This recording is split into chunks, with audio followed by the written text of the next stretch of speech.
그렇습니다. 그리고 이제 지금 요즘에 굉장히 뜨거운 이슈가 있습니다. 이거에 좀 사실은 이게 좀 뭐라고 표현을 해야 될까요? 굉장히 좀 건드리기 쉬운 부분이 아니에요. 네네. 왜냐하면은 이 노동 시간 지금 69시간이라고 해서 굉장히 자극적이고 선동적인데 이 시간만 가지고 얘기할 수가 없잖아요. 사실은 임금하고 엮여 있지 않습니까? 그렇습니다. 그런데 이게 사실은 좀 복잡한 문제이기 때문에 이 시간만 자꾸 이렇게 얘기가 나오다 보니까 이 왜곡된 부분이 굉장히 많은 것 같습니다. 오늘은 제가 요 얘기를 잠깐 해드리고 노동 개혁은 어떠한 순서와 방법에 의해서 할 것인지 다음번 방송 때 노동개혁 참 쉽죠? 뭐 이런 걸로 한번 우리 애국 시민 여러분께 쉽게 설명을 드릴게요. 현재 잠깐 소개해 드릴까요? 저희가 다음 주 21일에 노동개혁 참 쉽죠라고 토론회를 하거든요. 제가 주제 발표합니다. 그래서 이 노동 시간이라든지 노동 회계 투명성에 대해서 저희가 이제 논의하는 자리가 있는데 시간이 되시는 분들은 오셔도 좋고 이제 못 오시면 저희가 그 다음 주에 전달을 여기서 해드리도록 하겠습니다. 먼저 이렇게 보시면 돼요. 사람이 옷을 입으면 몸하고 맞아야 되잖아요. 그렇죠. 어린애일 때 갓난아기 때 입던 옷을 지금은 입을 수 없잖아요. 그렇죠. 못 입죠. 예를 들어서 이 법이라는 것은 우리가 사는 삶과 비슷해야 되잖아요. 일치해야 되잖아요. 근데 일치되지 않는 경우가 있어요. 예를 들어서 수영복 만드는 회사는 봄에 바쁘고 가을에는 안 바쁘겠죠. 왜냐하면 여름 물량을 봄에 만드니까. 이렇게 여름에 오리털 파카 만드는 회사는 어떻게 해야 될 것 같아요? 겨울에 입으니까 가을에 바쁘고 봄에 안 바쁘겠죠. 그다음에 아이스크림 회사 다 다르잖아요. 그쵸. 맥주 회사 이렇게 계절별로 달라요. 그래서 장난감 회사는 언제가 대목이겠어요? 크리스마스? 어린이날. 어린이날. 그다음에 케이크 같은 경우는 언제 제일 많이 팔려요? 크리스마스 때 가장 많이 팔리죠.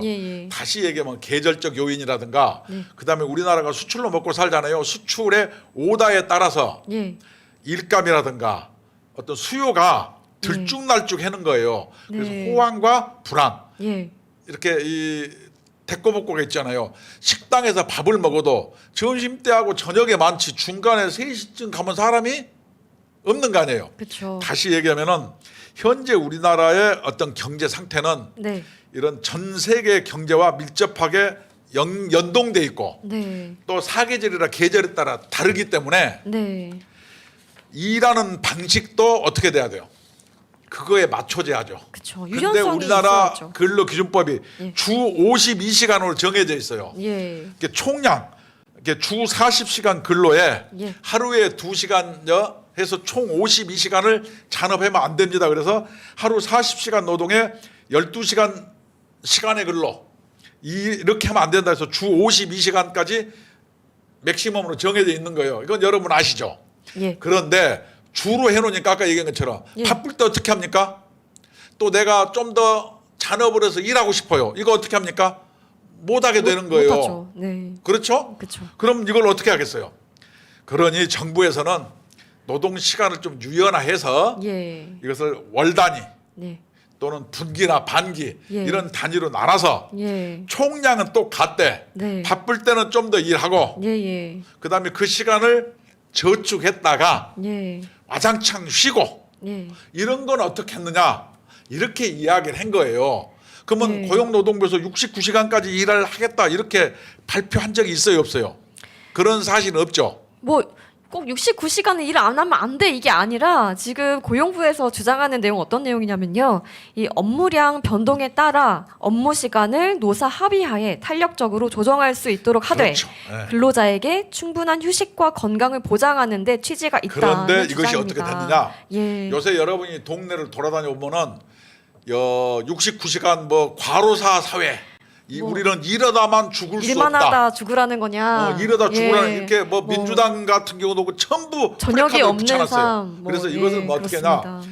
이렇게 이 산업 현장에 탄력적으로 노동 시간을 조정하다. 이것은 앞으로 우리나라가 나가야 될 방향임에도 불구하고 그쵸. 이것을 또 옛날 광우병 선동하듯이 윤석열 정권이 막 69시간 막 잔업차로 시켜가지고 노동자 죽여보려고 그러더라. 이런 식으로 선전선동을 하는 거예요. 그게 아닌데. 요새 다 자식들이 귀합니다. 그렇습니다. 알바 시키고 할 때 좀만 일 시키면 안 하는데 누가 막 밤새 철야 작업 시키면 하겠어요?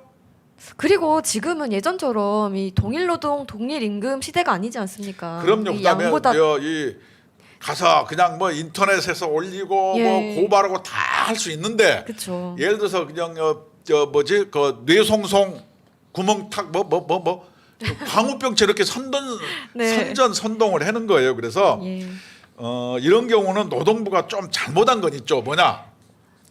뭐가 잘못했는지 알아요? 제대로 이해를 못 시킨 거죠. 아니죠. 국민들한테. 이제 노동부가 저한테 물어보면 되는 거죠.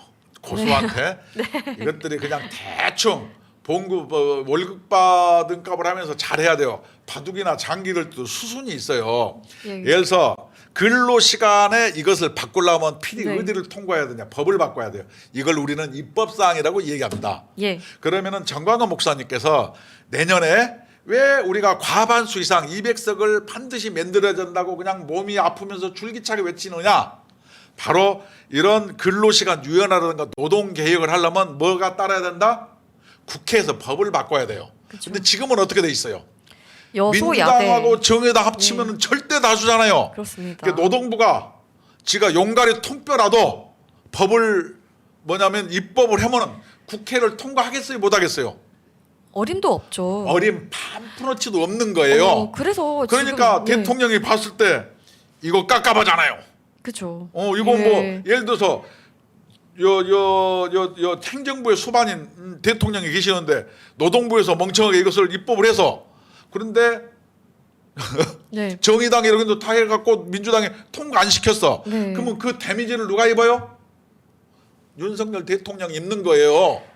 그래서 이렇게 하지 말고 내가 봤을 때는 이렇게 충분히 국민을 설득시키고 앞으로 우리가 미래 사회에서 우리나라가 G2국가 선진국가로 진입하려면은 노동 규제를 뿌리 뽑아야 되고 그렇게 하려면은 근로시간, 노동시간과 임금 이런 경우에는 글로벌 스탠다드에 맞게 바꿔져야 된다는 사실을 국민과 소통해서 충분히 협의하고 홍보해서 국민들의 최소한의 신뢰를 얻어내오라 이런 뜻으로 대통령께서는 저는 말씀하신 걸로 이해하고 있어요. 그런데 얘네들은 시킨다고 그냥 또 뻔히 국회에서 통과되지 않을 걸 알면서도 그냥 막 하는 거예요. 근데 제가 봤을 때는 어떻게 봤냐면 이 고용노동부가 하는 일을 보면은 이 노동개혁에 대한 의지가 저는 안 보여요. 왜냐하면 이렇게 69시간으로 얘기를 하면 어떤 국민이 이거를 동의를 하겠습니까?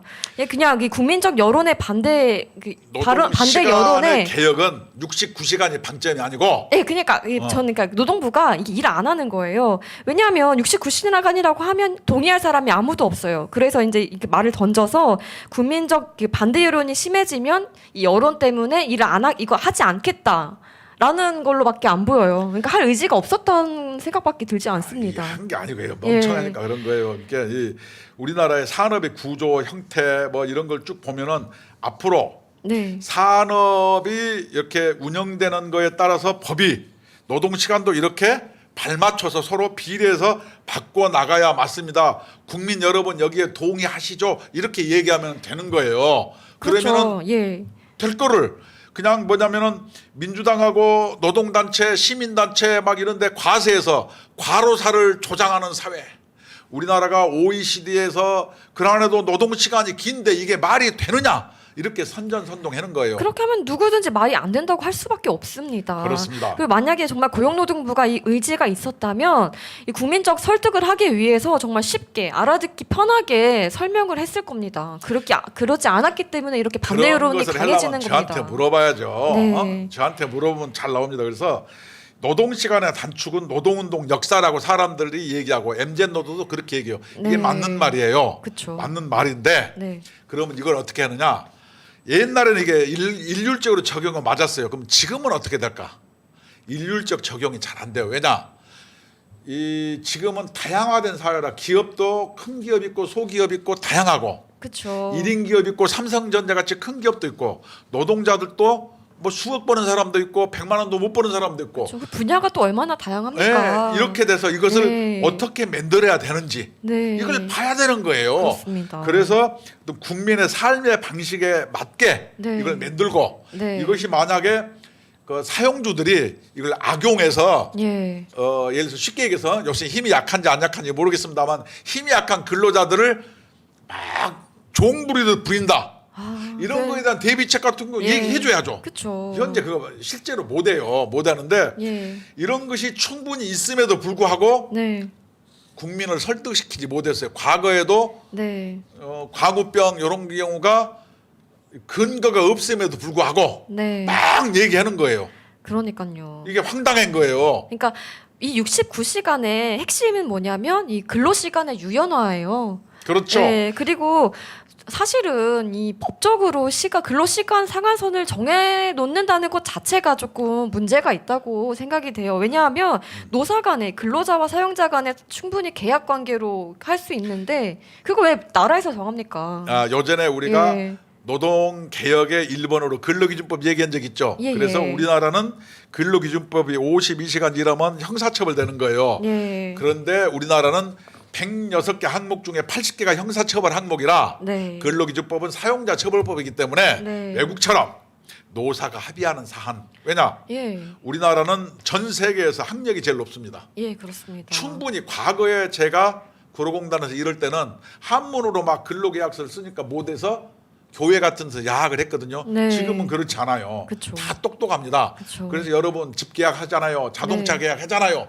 보험 계약 하잖아요. 네네. 그거보다 근로계약은 훨씬 더 쉽습니다. 예. 문맹률 제일 낮은 나라가 이 대한민국 그럼요. 아니니까. 네. 가장 그럼에도 많이 배우는 불구하고 나라죠. 그렇게 해서 네. 앞으로 이렇게 바뀌어야 된다고 우리 국민노조가 얘기하는 거예요. 그렇습니다. 우리 국민노조의 주장이 네. 글로벌 스탠다드에 그다음에 우리나라의 미래 비전과 정확하게 일치합니다. 그렇습니다. 그래서 네.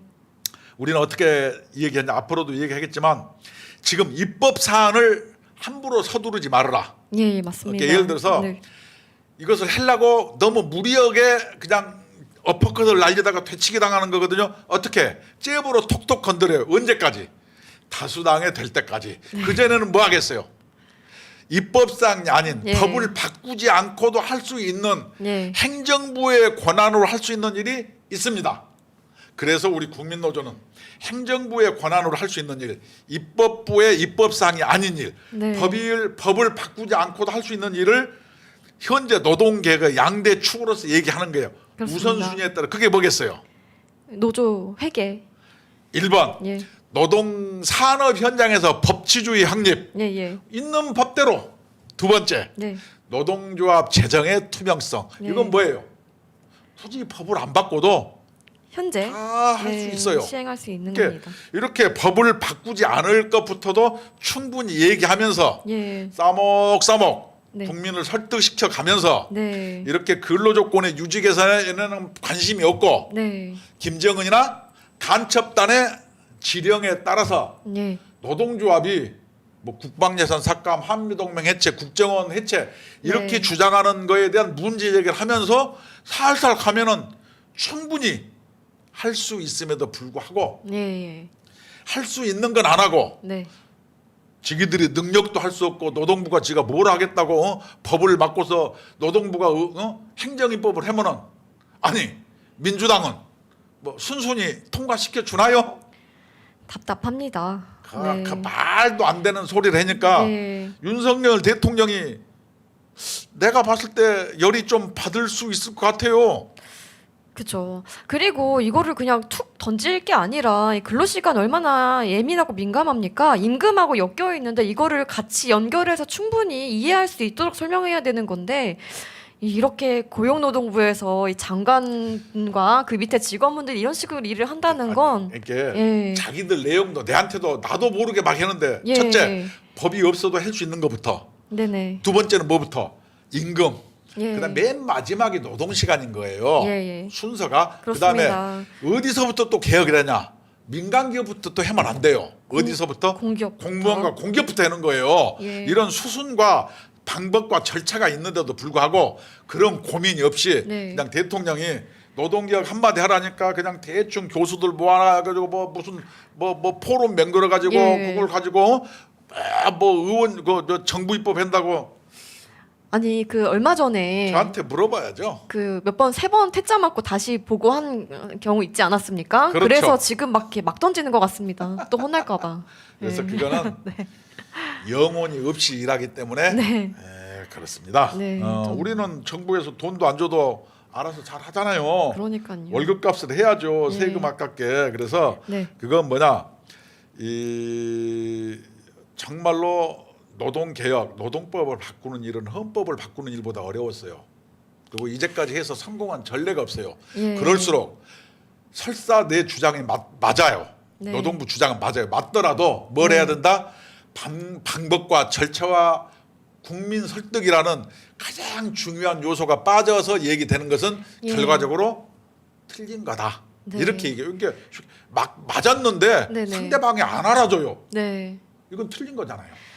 그리고 이거 좀 민감한 부분인데 그 윤석열 대통령 임기 초에 가장 많이 좀 비판받았던 부분이 이 국민에 대한 설득력이 좀 부족하다, 독단적으로 하는 것 같다는 부분 때문에 좀 공격을 받았었거든요. 그런데 이 정부 부처에서 이렇게 또 설득을 시키지 못한 채로 일을 한다는 것도 좀 문제가 있다고 생각이 됩니다. 그렇죠. 그리고 이제 오늘은 시간상 임금에 대해서는 이제 설명을 못 드리지만 다음 시간에 총장님께서 그 또 급여 항목이 굉장히 문제가 많지 않습니까? 다음번에는 이렇게 해요. 임금 체계와 노동 시간은 좀 뒤로 미루고 그 아까 얘기하는 것처럼 그거부터 하면 어떻게 해요? 노동 개혁을 우선순위가 있어요. 뭐부터 할 건가? 순서가 굉장히 중요해요. 예를 들어서 A to Z. 우리가 밥을 먹을 때도 어떻게 해요? 밥 먹고 매운 거 반찬을 먹잖아요. 이게 순서가 있어요. 그리고 끝나고 나서 물 먹고 막 이러잖아요. 그렇죠. 그리고 끝나고 나서 커피 마시고. 또 설거지도 해야 되고. 그럼 순서가 있는 건데 이런 방법과 절차 이것도 내용만큼 중요합니다. 근데 이게 현재 행정부에서는 노동 당국에서는 이런 수순, 방법과 절차에 대해서 아무 고민이 없어요. 그냥 내용이 좋으면 국민이 따라가겠지. 그래서 이제 우리 안 따라가요. 윤석열 대통령은 이제 MZ 의견도 청취를 하겠다. 근로시간 개편 윤석열 대통령은 보완 좀 더 지시하겠다. 청취해보고 여 보완해라. 윤석열 대통령도 노동부에 그서 얘기하는 게 장기적으로 옳다는 사실 다 알고 있어요. 아는데 뭐 때문에 방법과 절차와 국민 여론 수렴 과정 그리고 이것이 통과가 가능할 건지 이걸 묻는 거예요. 그렇습니다. 근데 노동부에는 막 비상 걸렸다면 또 뭐 백지화 아니냐. 그냥 일하기 싫은가 봅니다. 월급값을 하세요. 맨날 저 사회수석 한 노동부에서 5명이나 이렇게 저 대통령이 파견 나가 있던데 들리는 얘기에 의하면은 어깨에 힘이 엄청 들어가고 고용노동부 내에서 자리 다툼 해놓은 것만 골몰 한다고 누가 내한테 그러더라고요. 그래서 일을 안 하나 봅니다. 그런지 안 하는 나도 모르겠어요. 누가 그랬어요. 이렇게 저희 국민노조는 정말 열악한 환경과 저희가 직원도 별로 없는데 한 사람이 정말 그 100명의 일을 합니다. 정말 열심히 일을 하고 있거든요. 이 노동 개혁을 위해서 열심히 일을 하고 있는데 여러분들께서 힘을 많이 주시면 감사하겠습니다. 소개 한번 하시죠. 총장님 한번 얘기해 주시죠. 우리 국민노조는 헌법 33조 그것이 아닙니다. 헌법 34조 모든 국민은 인간다운 생활을 할 권리를 가진다. 그래서 국민이면 누구나 자영업자건 가정주부건 취업준비자건 은퇴자건 노인이건 동호회건 각종 단체건 근로 의욕이 있는 대한민국 국민이면 가입이 가능하므로 우리 국민노조한테 힘을 보태서 노동개혁을 윤석열 대통령과 발맞춰 나가가지고 G2 국가로 들어가는 대한민국을 반드시 만들어내 보십시다. 네, 그래서 이제 저희 노조원으로 가입해 주시면은 좋거든요. 그래서 ARS로는 1877-1665번으로 전화 주시면은 간단한 가입 가능하시고 혹시 뭐 궁금한 점이 있으시면 02-720-5160번으로 전화 주시면 친절하게 상담해 드리도록 하겠습니다. 네. 그리고 요즘에 저희 국민노조가 CJ에 대해서 집중적으로 일을 하고 있거든요. 혹시 뭐 피해 사례라든지 뭐 도움이 필요하시면은 저희한테 02-720-5160번으로 전화 주시면 도움을 드리도록 할 거고요. CJ 문제. 예. CJ가 예. 좋은 기업인 줄 알았더니 예. 뭐 이하경이라고 옛날 난민전에서 네네. 그 민투위에 있다가 네. 그 김일성 충성맹세하고 네. 그 뭐지 혁명 자금 마련한다고 재벌집 침입했다가 경비원만 칼로 찌르고 이런 사람을 그 민주당에서 그랬죠. 예. 전략 공천했죠. 예, 전략 공천했죠. 이런 사람들이 취업 청탁을 해서 압수수색을 했고, 네네. 그다음에 우리 국민노조 소속의 택배노조 이런 사람들을 네. CJ에서 네. 어마어마하게 탄압을 해요. 그래서 CJ 네. 정신 차리세요. 네. 이것을 오래 끌면은요, 예. 우리들은 한 놈만 패요. 누구? CJ. 이재현. CJ 잘하세요. 대한통운 같은 경우에는 이 민노총 조합원과만 소통을 한다고 합니다. 얼마나 이게 큰 문제입니까? 하여튼 CJ한테 갑질 당해가지고 네네. 그 뭐냐 자기 사업장 뺏긴 점주들 예. 국민노조로 연락해 주세요. 연락 주십시오. 우리는 02-720-5160 약자의 눈물을 닦아주는 네. 정의로운 단체입니다. 네, 그렇습니다. 그리고 저희 국민노조 TV 유튜브 채널도 있으니까 구독과 좋아요 많이 해주시면 감사하겠습니다. 네. 네, 애청해 주셔서 네, 감사합니다. 감사합니다.